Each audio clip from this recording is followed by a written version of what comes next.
ಪೊಲೀಸರಿಂದ ಬಚ್ಚನ್ ಸೇರಿ 7 ಆರೋಪಿಗಳನ್ನು ಬಂಧಿಸಲಾಗಿದೆ. ಕುಮಾರಸ್ವಾಮಿ ಲೇಔಟ್ ಠಾಣಾ ಪೊಲೀಸರು 7 ಆರೋಪಿಗಳನ್ನು ಬಂಧಿಸಿದ್ದಾರೆ. Rowdy sheeter Syed Aman alias Bachchan ಜೊತೆಗೆ ಇದ್ದಂತಹ 6 ಖಾಸಗಿ ಬಾಡಿಗಾರ್ಡ್ಸ್ಗಳನ್ನು ಕೂಡ ಬಂಧಿಸಿದ್ದಾರೆ. ರೌಡಿ ಶೀಟರ್ ಬಾಡಿಗಾರ್ಡ್ ಇಟ್ಟುಕೊಳ್ಳುವಂತಹ ನಿಯಮ ಇಲ್ಲ.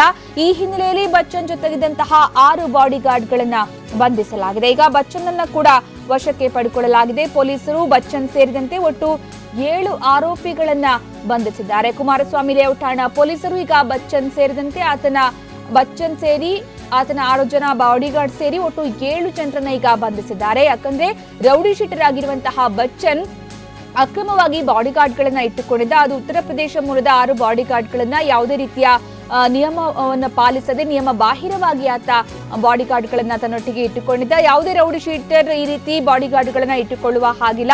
ಆದ್ರೆ rowdy sheeter Syed Aman alias Bachchan 6 ಜನ ಖಾಸಗಿ ಬಾಡಿಗಾರ್ಡ್ಗಳನ್ನ ತನ್ನ ಜೊತೆಗೆ ಇಟ್ಟುಕೊಳ್ತಾ ಇದ್ದ. ಹೀಗಾಗಿ ನಿಯಮವನ್ನ ಮೀರಿದ್ದಕ್ಕೆ ಬಾಡಿಗಾರ್ಡ್ಗಳನ್ನ ಕೂಡ ಬಂಧಿಸಲಾಗಿದೆ. ಜೊತೆಗೆ ರೌಡಿ ಶೀಟರ್ ಬಚ್ಚನ್ ಅನ್ನ ಕೂಡ ಬಂಧಿಸಲಾಗಿದೆ. ಇನ್ನು ಆತನ ಮನೆ ಶೋಧದ ವೇಳೆ ರಿವಾಲ್ವರ್, ಮದ್ದುಗುಂಡು, ಮಾರಕಾಸ್ತ್ರಗಳು ಪತ್ತೆಯಾಗಿವೆ. ಹೀಗಾಗಿ ಬಚ್ಚನ್ ಸೇರಿದಂತೆ ಒಟ್ಟು 7 ಆರೋಪಿಗಳನ್ನ ಪೊಲೀಸರು ವಶಕ್ಕೆ ಪಡೆದುಕೊಂಡಿದ್ದಾರೆ, ಬಂಧಿಸಿದ್ದಾರೆ. 4 ರಿವಾಲ್ವರ್ಗಳು, ಮದ್ದುಗುಂಡುಗಳು ಮತ್ತೆ 2 ಲಾಂಗುಗಳು ಕೂಡ ಪತ್ತೆಯಾಗಿತ್ತು. 2 ಬಟನ್ ಚಾಕು ಮತ್ತೆ 4 ಬೇಸ್ಬಾಲ್ ಬ್ಯಾಟ್ಗಳು ಕೂಡ ಪತ್ತೆಯಾಗಿದ್ವು.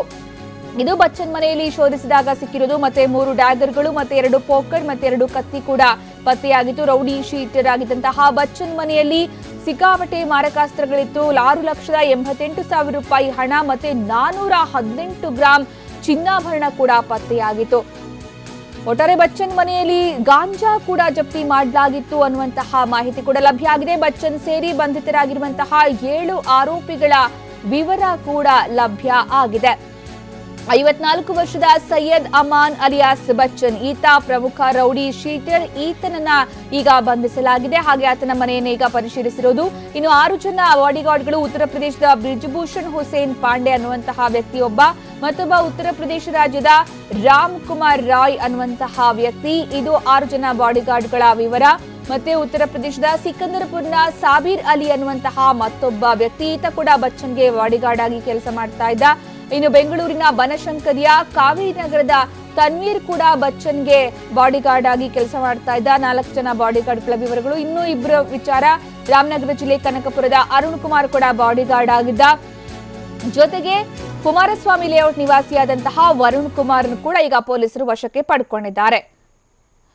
ನಾವೀಗ ನೋಡಬಹುದು, ಒಂದು ಕಡೆ ಬಚ್ಚನ್ ಸೆಂಟ್ರಲ್ಲಿ ಹೀರೋ ತರ ನಿಂತಿದ್ರೆ ಆತನ ಅಕ್ಕಪಕ್ಕ ಬಾಡಿಗಾರ್ಡ್ಗಳು ನಿಂತಿರೋದು. 3 ಜನ ಆ ಕಡೆ 3 ಜನ ಈ ಕಡೆ. ಇವರು 6 ಜನ ಬಾಡಿಗಾರ್ಡ್ಗಳಾಗಿ ಕೆಲಸ ಮಾಡ್ತಾ ಇದ್ರು. ಬಚ್ಚನ್ಗೆ ಯಾವುದೇ ರೌಡಿ ಶೀಟರ್ ಬಾಡಿಗಾರ್ಡ್ಗಳನ್ನ ಇಟ್ಟುಕೊಳ್ಳುವ ಹಾಗಿಲ್ಲ. ಹಾಗಾಗಿಯೂ ಕೂಡ ನಿಯಮ ಮೀರಿ ಈ ಬಚ್ಚನ್ ಅಲಿಯಾಸ್ ಸೈಯದ್ ಅಮಾನ್ ಅಲಿಯಾಸ್ ಬಚ್ಚನ್ ಅನ್ನುವಂತಹ ರೌಡಿ ಶೀಟರ್ ಏನಿದ್ದಾನೆ, ಈತ 6 ಜನ ಬಾಡಿಗಾರ್ಡ್ಗಳನ್ನ ಇಟ್ಟುಕೊಂಡಿದ್ದಾನೆ. ಅದು ಕೂಡ ಉತ್ತರ ಪ್ರದೇಶ ಮೂಲದ ಬಾಡಿಗಾರ್ಡ್ಗಳು ಹೆಚ್ಚಿನ ಸಂಖ್ಯೆಯಲ್ಲಿದ್ದಾರೆ. 6 ಜನ ಬಾಡಿಗಾರ್ಡ್ಗಳನ್ನ ಕೂಡ ಈಗ ಪೊಲೀಸರು ವಶಕ್ಕೆ ಪಡೆದುಕೊಂಡಿದ್ದಾರೆ. ಇನ್ನು ಬಚ್ಚನ್ ಅನ್ನ ಕೂಡ ಬಂಧಿಸಲಾಗಿದೆ. ಇವಾಗ ಹೆಚ್ಚಿನ ಮಾಹಿತಿ ನೀಡೋದಕ್ಕೆ ನಮ್ಮ ಪ್ರತಿನಿಧಿ ಕಿರಣ್ ಈಗ ನಮ್ಮ ಜೊತೆಗೆ ನೇರ ಸಂಪರ್ಕದಲ್ಲಿದ್ದಾರೆ. ಕಿರಣ್, ಬಚ್ಚನ್ ರೌಡಿ ಶೀಟರ್ ಆಗಿದ್ದುಕೊಂಡು ಬಾಡಿಗಾರ್ಡ್ಗಳನ್ನ ಇಟ್ಟುಕೊಳ್ಳುವ ಹಾಗಿಲ್ಲ, ಆದ್ರೂ ಕೂಡ ಆತ 6 ಜನ ಬಾಡಿಗಾರ್ಡ್ಗಳನ್ನ ಮೇಂಟೈನ್ ಮಾಡ್ತಾ ಇದ್ದ. ಇದು ಇಷ್ಟು ದಿವಸ ಯಾಕೆ ಗಮನಕ್ಕೆ ಬಂದಿಲ್ಲ ಅನ್ನೋದು ಒಂದು ವಿಚಾರ. ಮತ್ತೆ ಆತನ ಮನೆಯಲ್ಲಿ ಎಕ್ಸಾಕ್ಟ್ಲಿ ಈಗ ಸಿಕ್ಕಿರುವಂತಹ ವಸ್ತುಗಳಾಗ್ಲಿ ಅಥವಾ ಅಮೌಂಟ್ ಆಗ್ಲಿ ಏನು ಅನ್ನೋದ್ರ ಬಗ್ಗೆ ಕಂಪ್ಲೀಟ್ ಮಾಹಿತಿ ಲಭ್ಯ ಆಯ್ತಾ? ಸುಕನ್ಯಾ, ಈಗ ಬೆಳಗ್ಗೆಯಿಂದ ಏನು ರೈಡ್ ಮಾಡಿದ್ರು ಅಗ್ನಿಶ್ರೀಧರ್ ಮತ್ತು ಆತನ ಸಹಚರರಾದ ಬಚ್ಚನ್ನು ಮತ್ತು ಅದಲ್ಲದೆ ಒಂದಿಬ್ಬರು ರೌಡಿಗಳ ಮನೆ ಮೇಲೆ ಬೆಳಗ್ಗೆ 8 ಗಂಟೆಯಿಂದಲೇ ಹೆಚ್ಚುವರಿ ಪೊಲೀಸ್ ಆಯುಕ್ತ ಹೇಮಂತ್ ನಿಂಬಾಳ್ಕರ್, DCP ಹರ್ಷ ಮತ್ತು DCP ನಾರಾಯಣ್ ನೇತೃತ್ವ ಮತ್ತು DCP ಶರಣಪ್ಪ ಇವರ ನೇತೃತ್ವದ ತಂಡ ಪ್ರತ್ಯೇಕವಾಗಿ ಬೇರೆ ಬೇರೆ ಮನೆಗಳಿಗೆ ಏಕಕಾಲಕ್ಕೆ ರೈಡ್ ಮಾಡ್ತಾರೆ. ಈಗ ಸಂಬಂಧಪಟ್ಟಂತೆ ಸದ್ಯಕ್ಕೆ ಈಗ ಒಟ್ಟು 7 ಜನ, ಅಂದರೆ ಅಗ್ನಿಶ್ರೀಧರ್ನ ಬಲಗೈ ಬಂಟ ಏನಿದೆ ಬಚ್ಚನ್ ಅಂತ ಆತ ಸೇರಿದಂತೆ ಒಟ್ಟು 7 ಜನನ ಅರೆಸ್ಟ್ ಮಾಡಿದ್ದಾರೆ. ಇನ್ನು ಬಚ್ಚನ್ ಅಲ್ಲದೆ ಇನ್ನು 6 ಜನ ಆತನ ಬಾಡಿಗಾರ್ಡ್ ಅಂತ ಹೇಳ್ಕೊಂಡು ಆತ ಕ್ಲೈಮ್ ಮಾಡ್ಕೊಂಡಿದ್ದ. ಸಂಬಂಧಪಟ್ಟಂತೆ ರೌಡಿ ಶೀಟರ್ ಆಗಿರೋದ್ರೆ ಬಚ್ಚನ್ ಈ ಒಂದು ಬಾಡಿಗಾರ್ಡ್ನ ಇಟ್ಕೊಳ್ಳೋಕ್ಕಾಗಲ್ಲ.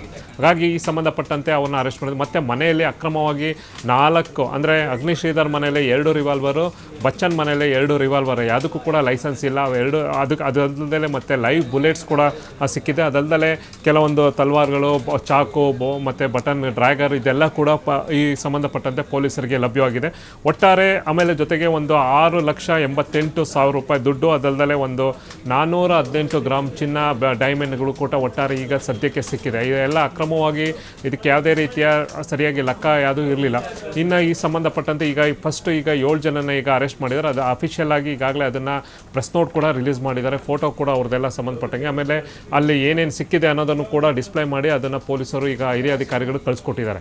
ಇನ್ನು ಶ್ರೀಧರ್ ಈ ಸಂಬಂಧಪಟ್ಟಂಗೆ ಒಂದು ವಿಚಾರಣೆ ಮಾಡ್ತಾ ಇದ್ದಂಗೆ ಆತ ಅಲ್ಲೇ ಕುಸ್ತು ಬೀಳ್ತಾನೆ. ಆತನಿಗೆ BP ಆಗುತ್ತೆ ಮತ್ತು ಚೆಸ್ಟ್ ಪೇನ್ ಬರುತ್ತೆ. ಅಲ್ಲೇ ಕುಸ್ತು ಬೀಳ್ದ ತಕ್ಷಣ ಇಮಿಡಿಯೇಟಾಗಿ ಆಂಬುಲೆನ್ಸ್ ಕರೆಸಿ ಅಪೋಲೋದಿಂದ ಆತನನ್ನು ಈಗ ಹಾಸ್ಪಿಟ್ಲಿಗೆ ಶಿಫ್ಟ್ ಮಾಡಿದ್ದಾರೆ. ಈಗ ಸದ್ಯಕ್ಕೆ ಆತನನ್ನು ಅರೆಸ್ಟ್ ಮಾಡಿಲ್ಲ, ಆದರೆ ಪೊಲೀಸ್ ವಶದಲ್ಲೇ ಅಗ್ನಿ ಶ್ರೀಧರ್ ಇದ್ದಾರೆ. ಆತನಿಗೆ ಚಿಕಿತ್ಸೆಯನ್ನು ಕೊಡ್ತಾ ಇದ್ದಾರೆ.